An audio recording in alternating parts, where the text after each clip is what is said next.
Well, good morning, everyone, from the Tabernacle of David Prophetic Dance Center in Jerusalem. It's another glorious day because I woke up and I can praise my God. And I'm really learning how to be in the moment.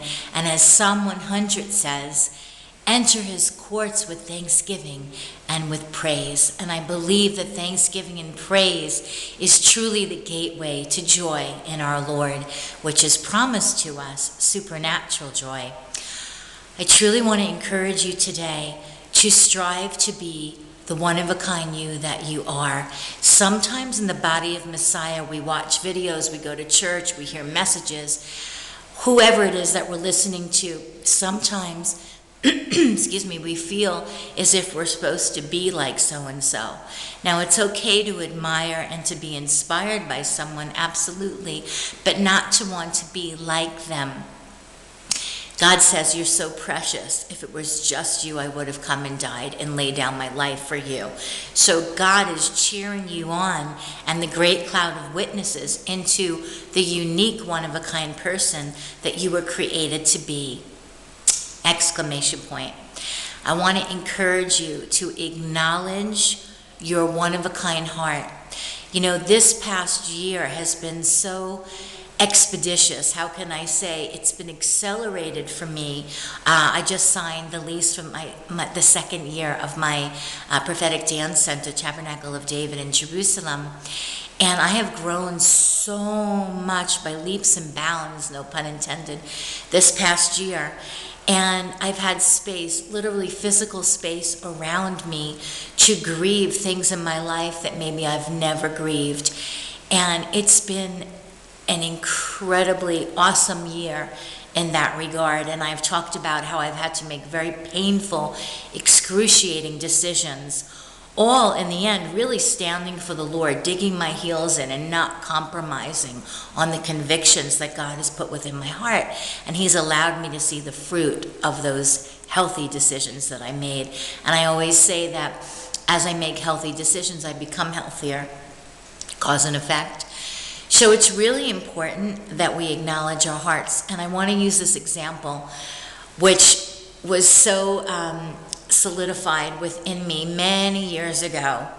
I was seeing a counselor and he said something so profound to me.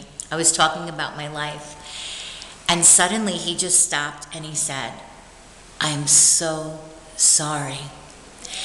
And I know he did that on purpose because he realized that I'm a survivor and no matter what happened in my life, I kept getting up, brushing myself off, and moving forward. But in that, in order to survive, I was not feeling the feelings. I was not feeling the devastation and the trauma or dealing with it. I was simply charging ahead.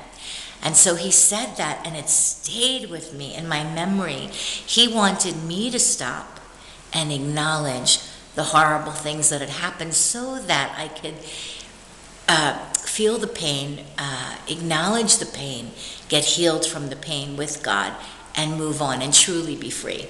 And it always stayed with me, and I say that to you.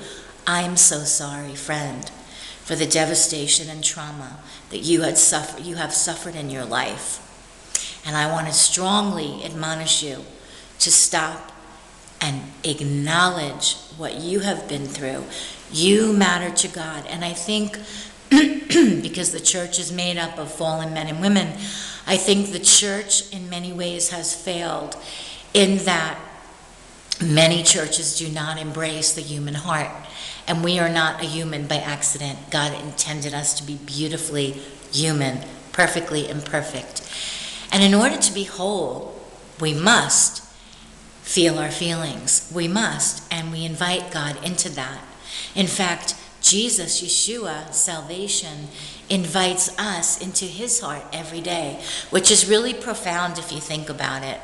The master of the universe, Yeshua, God's son, our heavenly bridegroom king, invites us into his heart every day. That is magnificently profound.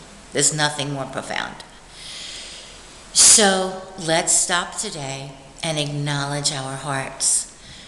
God is waiting for us to acknowledge the truth of what is in our hearts so that we can invite him in to give us the courage to feel those horrible feelings so that he can bring us through those horrific feelings so we can be set free.